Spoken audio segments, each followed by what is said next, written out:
Vocês querem fazer? É um vídeo Beleza. das primeiras aulas. Ah, sim. Não. Tudo bem? Vamos lá, depois a gente fala sobre isso. Irmãos, vamos recapitular o que a gente falou na aula passada, tá bom? A gente falou mais ou menos do propósito que Deus tem para a nossa vida. Nós falamos assim, nós ainda vamos voltar a falar mais profundamente sobre isso, mas eu quero deixar para nós claro o seguinte: Deus, Ele tem um propósito na nossa vida, quando nós fomos selados pelo Espírito Santo, e quando nós estivermos falando de batismo com o Espírito Santo, selo do Espírito Santo, a gente vai falar mais profundamente disso. Mas o que eu creio, o que eu fui ensinado, é que na hora que nós recebemos a Jesus, que nós somos selados com o Espírito Santo da promessa, nós somos selados, nós fazemos uma aliança com Deus. Ali, naquele momento, Mauro César recebeu, digamos assim, a capacitação do Espírito de Deus. O que o Mauro César está? Mauro, mas eu ainda não consigo fazer, não. Aí, a partir de agora, nós vamos começar o crescimento, nós vamos descobrindo aquilo que Deus, o propósito que Deus tem para a minha vida. E aí nós falamos de frutos do Espírito Santo. Fruto, como eu disse, não é um troféu, é uma enxada, é uma ferramenta de trabalho. Tudo bem, o fruto, os dons do Espírito, é uma ferramenta de trabalho. Para nós é uma capacitação de Deus para nós trabalharmos para o reino.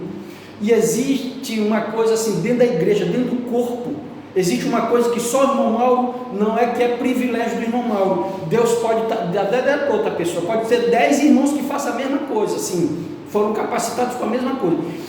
O que eu quero dizer para você, assim, existe uma coisa que Deus deu para você, que o pastor não vai conseguir fazer. Por quê? Porque ele não tem aquele dom. Eu estou falando disso. Ah, Mauro, mas a capacitação é do Espírito, o Espírito de Deus deu para você. É claro que nós vamos sendo aperfeiçoados à medida que nós vamos desenvolvendo esses dons espirituais. Tudo bem? Samuel, a primeira vez que ele ouviu a voz de Deus lá, né, ele disse, chegou para Eli, ele pensou que Eli que estivesse falando com ele. Mas quando ele disse, quando tu ouvires essa voz, tu disse, fala assim o que teu servo ouve. Ali foi a primeira vez que Deus falou com ele. Ele não tinha costume de ouvir a voz de Deus. Mas depois, a partir daquele momento, ele começou a entender e a desenvolver um relacionamento com Deus, e ele sabia quando Deus falava com ele. Então nós precisamos chegar a esse nível e dizer, não, a capacitação é do Espírito, não é do homem. Mauro, existem outras pessoas que têm o mesmo dom, beleza, ótimo, excelente, glória a Deus. Mas o que eu quero dizer para você, se nós não desenvolvermos o dom que Deus deu para nós, o corpo, ele vai ficar, como é que eu vou te dizer, sem essa assistência. E Paulo fala muito bem disso lá em Coríntios e tal, em Coríntios e Romanos, quando ele fala, né, se existe uma função para o meu olho, existe uma função para o meu ouvido, existe uma função para a minha boca, né? E cada um tem uma função específica, com o propósito de beneficiar o corpo. O propósito dos propósitos dos dons é edificar a igreja, glorificar o nome de Jesus. Então esse é o propósito do dom espiritual. Nunca o dom espiritual vai ser para a glória do homem. Existe uma outra coisa que a gente falou dos frutos do Espírito. Os frutos do Espírito: amor, alegria, paz, longanimidade, benignidade, bondade, fidelidade, mansidão, domínio próprio. Os frutos, Mauro, o que são os frutos do Espírito? Eu te diria mais ou menos o seguinte: é aquilo que Deus produz no teu coração, é aquilo que o Espírito de Deus produz aqui dentro do teu coração. Apesar de lá fora você estar passando uma adversidade, o Senhor, Ele te dá uma paz, o Senhor, Ele te dá uma alegria, o Senhor, Ele te dá um amor. E você olha, cara, eu não sei porque as contas estão vencendo, eu estou passando tribulação, o mundo está desabando, mas aqui dentro eu estou com uma alegria que eu não sei o que é fruto do Espírito. Beleza? E agora existe uma outra coisa, irmãos, que é o mais importante, ou então não vou aqui classificar, mas que eu diria que para nós, às vezes nós nos impressionamos muito com os dons. Às vezes a gente se impressiona muito com os dons, com o dom de língua, que é o menor de todos, a gente já disse isso. A gente se impressiona muito com o dom de curar, a gente se impressiona muito com o dom, sei lá, quando a gente vê um dom de maravilha, o cara curou, o pastor orou, o irmão caiu lá, tudo bem, a gente se impressiona, existem pessoas que dão o dom de revelação, a pessoa chega aqui, pegou na tua mão, ela começa a orar e Deus revela para ela o que tu está passando, e o que tu está passando, a dificuldade, onde é que está, Deus fala de acordo com um propósito, ali o Espírito de Deus tem um propósito, não é a pessoa. Nós não podemos, irmão, correr o risco de endeusarmos o homem, seja ele quem for.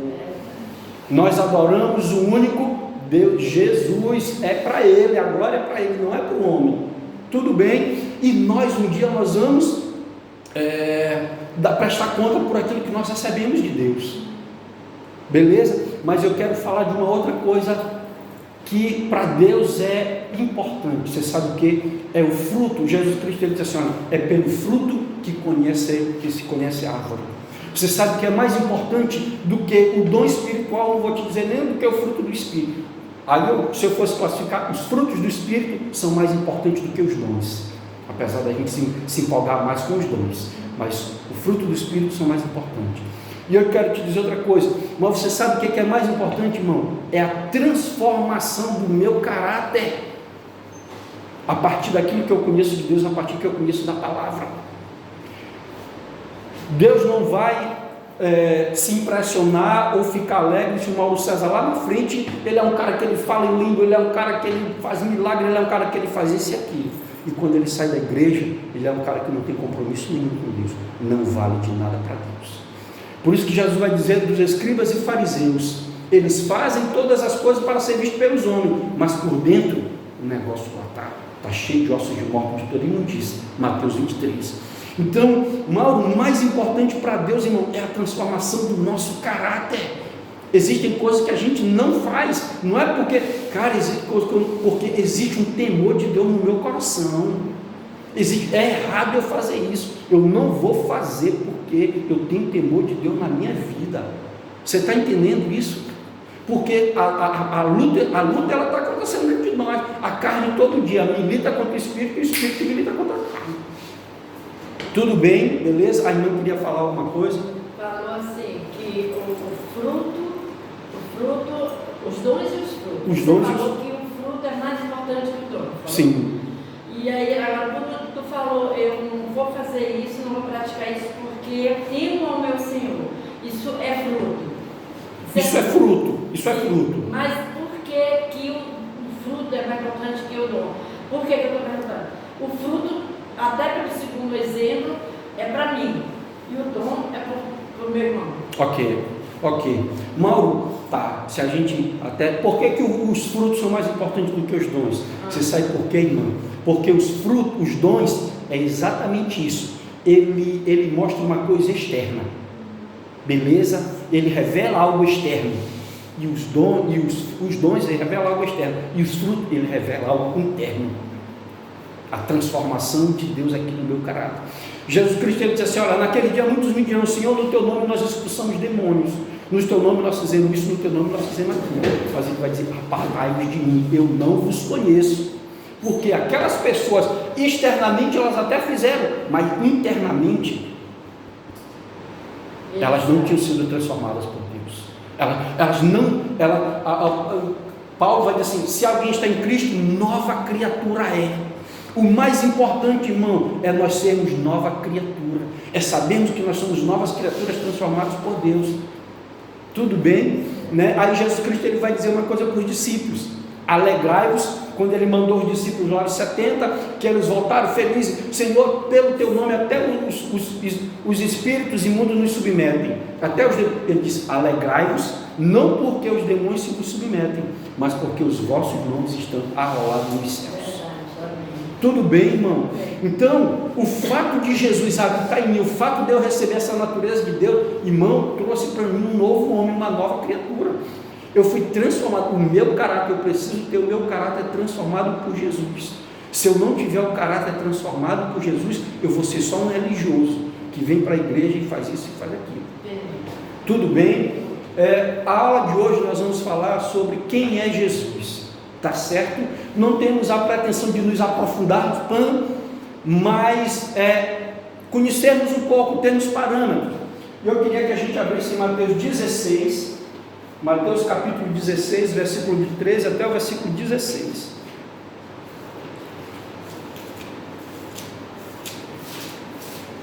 Mateus 16, de 13 ao 16. Como é que diz aí? 13 a 16, posso ler? Pode. A confissão de Pedro. Certo. Vindo Jesus para os lados de Cesareia de Filipe, perguntou a seus discípulos: quem diz o povo ser o Filho do Homem? E eles responderam: uns dizem João Batista, outros Elias e outros Jeremias ou algum dos profetas. Mas vós, continuou ele, quem dizeis que eu sou?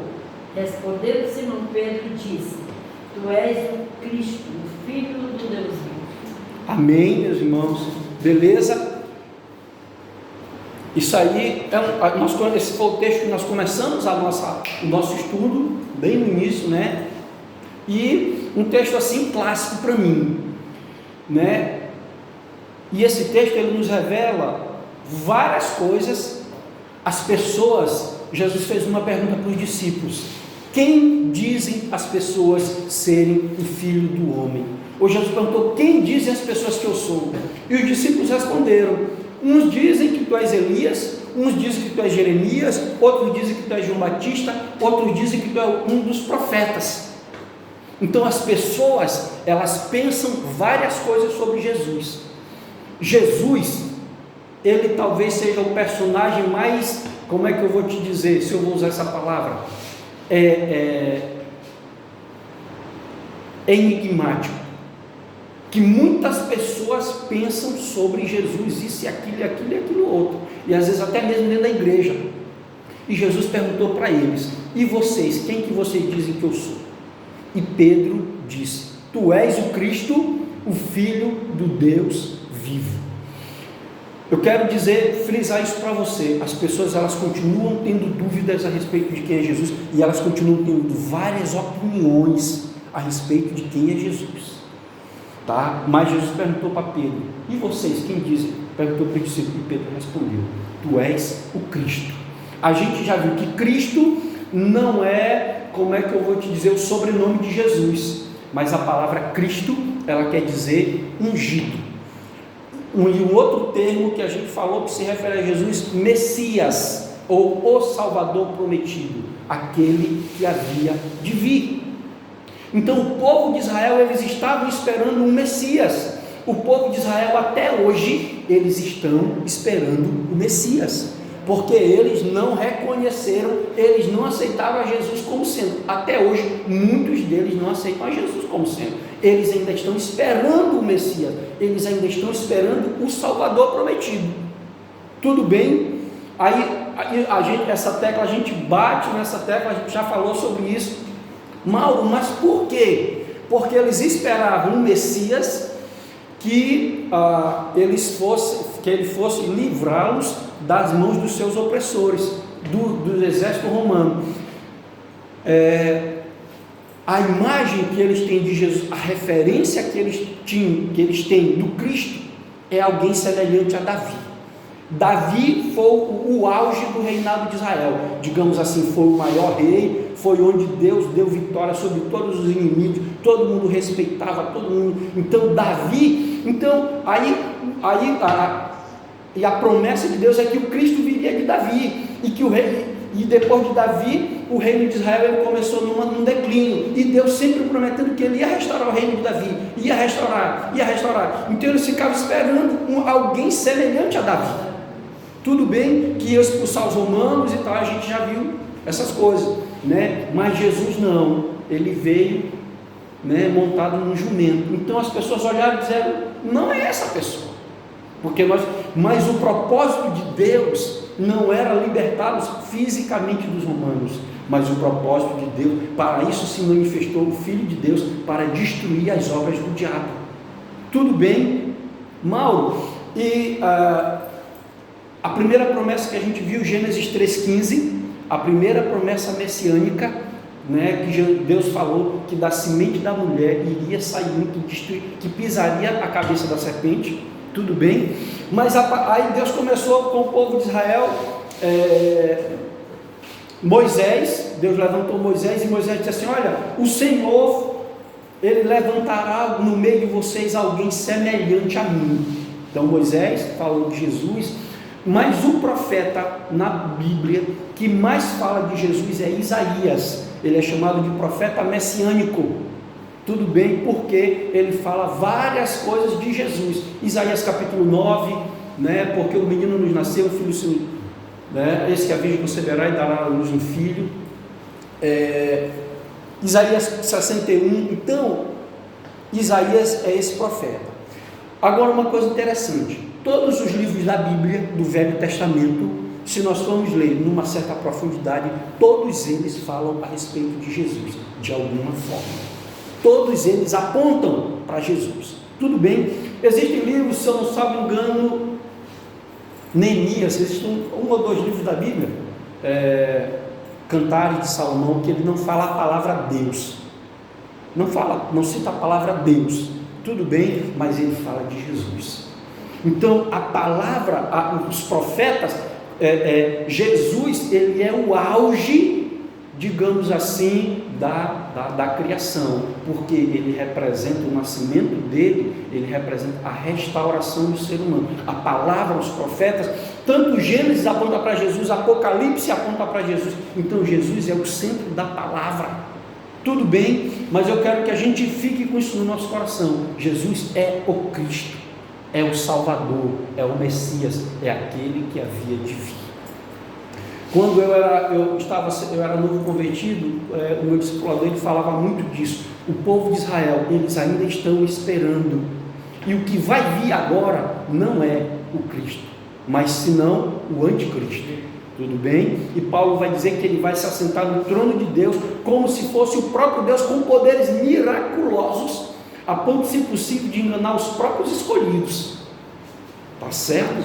Mas para nós cristãos, para a igreja, Jesus é o Cristo, ele já veio, e o que ele veio fazer não foi destruir um reino físico, mas veio destruir o reino de Satanás. Tudo bem? Beleza. Eu queria que a gente abrisse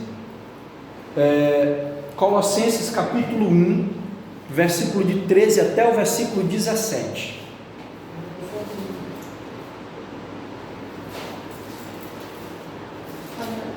Pode. Ele nos livrou sobre o império das trevas e nos transportou para o reino do Filho do seu amor, no qual temos a redenção, a remissão dos pecados. Até o 17. Este é a imagem de Deus invisível, o primogênito de toda a criação, pois nele foram criadas todas as coisas no céu e sobre a terra, as visíveis e invisíveis, sejam tronos, sejam soberanias, quer principados, quer potestades. Tudo foi criado por meio dele e para ele. Ele é o luz de todas as coisas, nele tudo subsiste. Lê agora o versículo 19. Porque aprove a Deus que nele residisse toda a plenitude. Porque a Deus aprova que nele residisse toda a plenitude. Olha só esse texto, Colossenses 1, de 13 a 17. Alguém falou que isso é uma pérola da Bíblia, né? Sim. Olha só.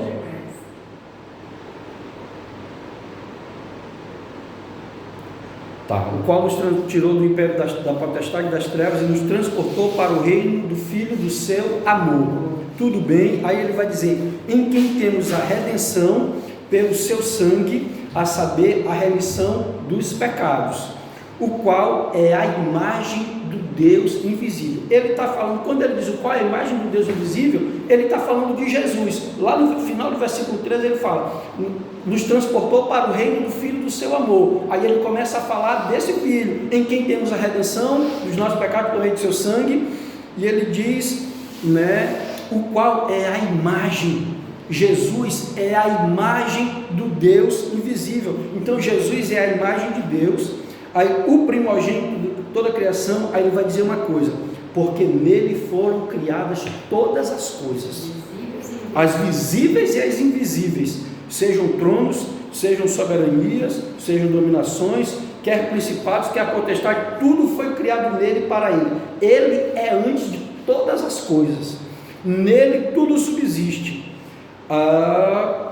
Aí o versículo 19: porque foi do agrado de Deus que nele residisse toda a plenitude de Deus. Sabe, gente, às vezes, eu tenho dificuldade, digamos assim, humanamente falando, de tentar traduzir para nós o significado desse versículo, desse texto. Tudo bem? Mas quando ele diz assim, que em Jesus reside toda a plenitude de Deus, você sabe o que é que ele está dizendo? É que Jesus, digamos assim, é o próprio Deus. Nele reside toda a plenitude. Ele é a imagem, a expressão exata do seu ser. Tudo bem? Nele foram criadas todas as coisas. E aí o versículo 19 ele vai dizer que nele reside toda a plenitude. Tudo bem? Beleza? E aí eu diria para você, irmão, que Jesus ele é o próprio Deus. Que eu quero que a gente abra em João capítulo 1, versículo 1. Antes de João capítulo 1, abre em João 10:30. João capítulo 10, versículo 30.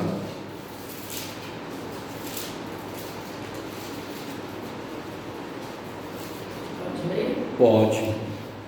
Eu e o Pai somos um. Olha o que Jesus falou para os discípulos. João 10:30. Eu e o Pai, nós somos um. Beleza? Ok. Vamos abrir João capítulo 1, versículo 1.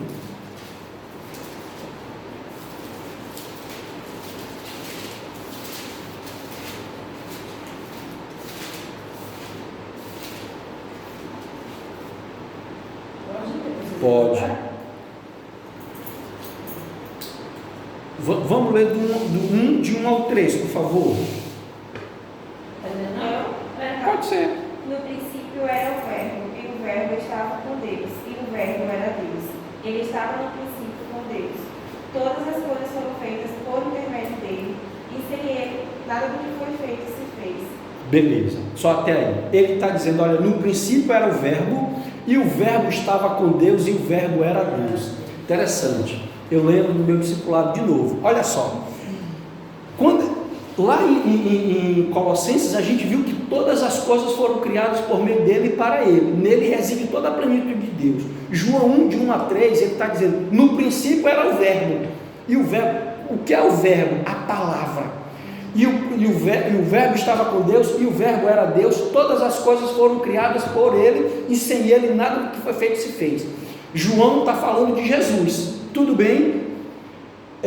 Aí nós vamos lá para Gênesis capítulo 1, né? Gênesis 1, só para a gente, a palavra vai dizer assim, criou Deus, no princípio criou Deus, pois os céus e a terra porém era sem forma e vazia, e o Espírito de Deus pairava sobre a face das águas, e disse Deus, haja luz, e houve luz. E a partir dali, a gente vai ver que Deus foi criando todas as coisas. Quando João ele diz assim, no princípio era o Verbo, e o Verbo estava com Deus, e o Verbo era Deus, o verbo que ele está dizendo é essa palavra, e o meu discipulador ele até explicava assim, o verbo é essa palavra que produz ação. Quando Deus disse, haja luz, Jesus é esse verbo, é essa palavra que saiu da boca de Deus e que criou todas as coisas. Tudo bem? Aí ele disse assim para mim, aí ele disse assim para mim, é um mistério para nós entendermos, mas aí vai ficar para nós, Mauro, como é que Deus, Jesus, né, era Deus e ele é o mesmo verbo que sai da boca de Deus? E assim, interessante isso, para a gente pensar, para a gente meditar. Mas Jesus é essa palavra que saiu da boca de Deus e que criou todas as coisas. E no princípio ele estava com Deus, e a palavra vai dizer que ele era Deus. João capítulo 1, versículo 1. E nele reside toda a plenitude. Você sabe o que é que eu estou falando aqui para você até agora? Da divindade de Jesus. Tudo bem? Da divindade de Jesus. Eu quero falar com você agora, João 1, o verbo era Deus, Nós vamos para o texto de Filipenses, capítulo 2, versículo de 5 até o versículo 11. Esse texto também a gente já falou sobre ele, é um texto riquíssimo. Também uma pérola, viu? Também uma pérola. Também uma pérola. Filipenses 2, de 5 a 11. Eu amo isso que eu sempre leio. Sim. O exemplo de Cristo O exemplo na de humilhação. Cristo. Certo.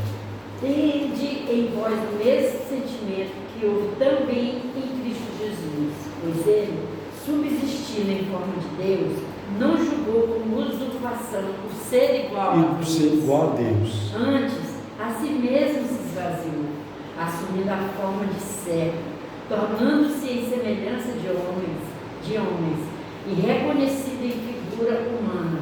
A si mesmo se humilhou, tornando-se obediente até a morte e morte de cruz, pelo que também Deus o exaltou sobremaneira e lhe deu um nome que está acima de todo nome.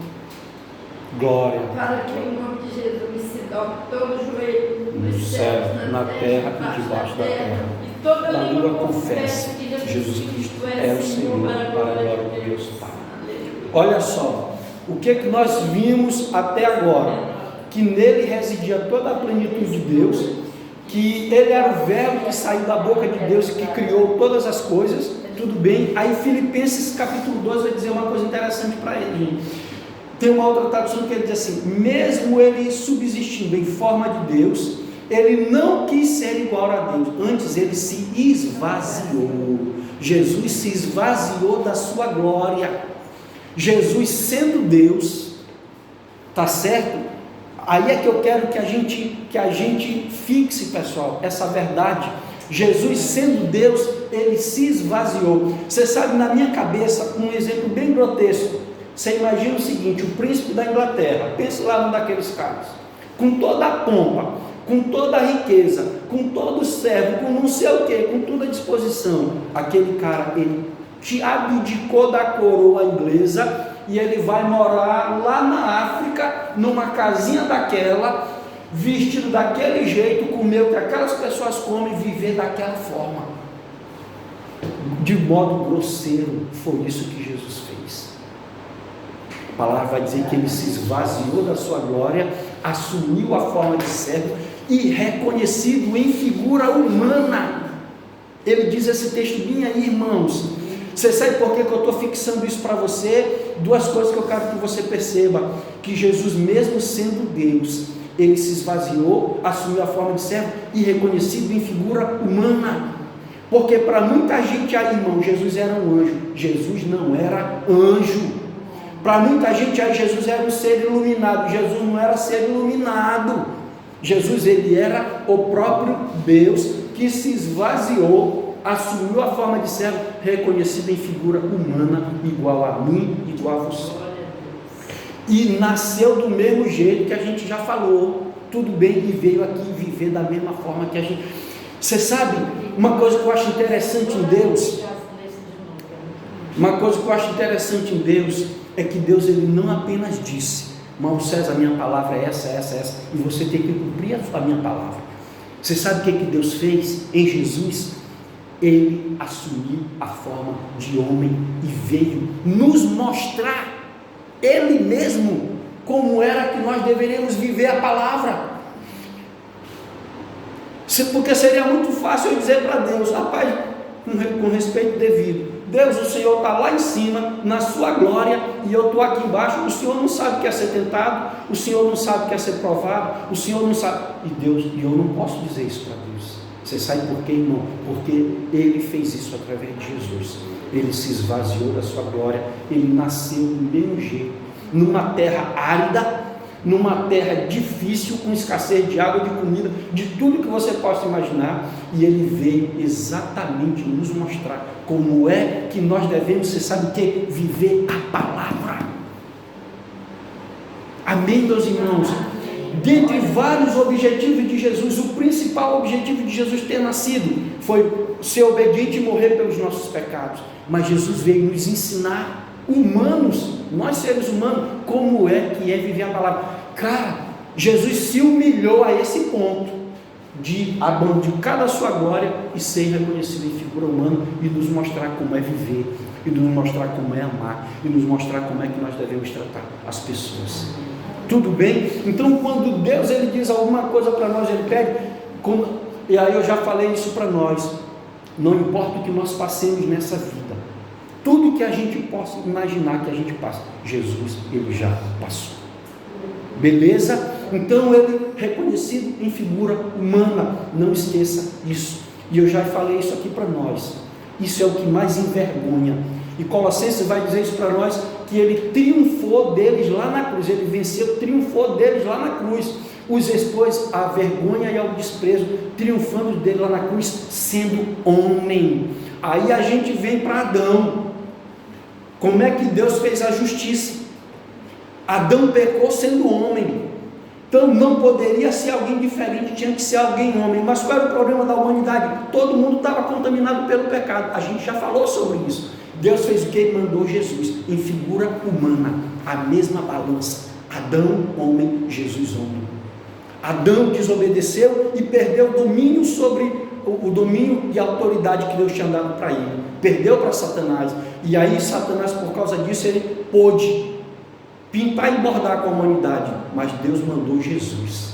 Jesus foi obediente, sendo homem, sujeito às tentações, e a gente vai ver, eu te destacaria pelo menos 2 momentos da vida de Jesus extremamente difíceis: a tentação no deserto, Getsêmani e cruz.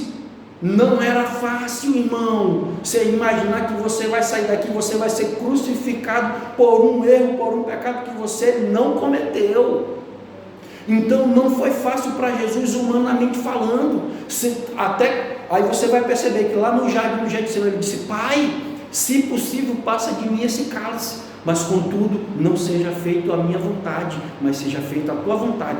E Lucas, ele vai descrever que naquele momento foi um momento assim tão difícil para ele, que ele chegou a suar gotas de sangue. E a ciência ela prova isso, que quando o ser humano ele está sob uma pressão muito grande em cima de si, ele chega a suar gotas de sangue. Foi o que aconteceu com ele lá no jardim. Nós não podemos, você imagina o horror da cruz? Eu não posso imaginar aquele horror, aquele cenário de horror, um homem, uma pessoa sendo crucificada, né? Mas a gente não pode imaginar, você sabe o que, irmão? A pressão espiritual que havia sobre Jesus naquele momento. Você sabe por quê? Porque a pressão espiritual que havia sobre Jesus, porque em Jesus estava, como é que eu dizia assim, a vitória ou a derrota, não de Deus, mas da humanidade. Porque agora, através de Jesus, o Mauro pode ser liberto, e mais do que ser liberto, o Mauro César, por causa de Jesus, foi restaurada para ele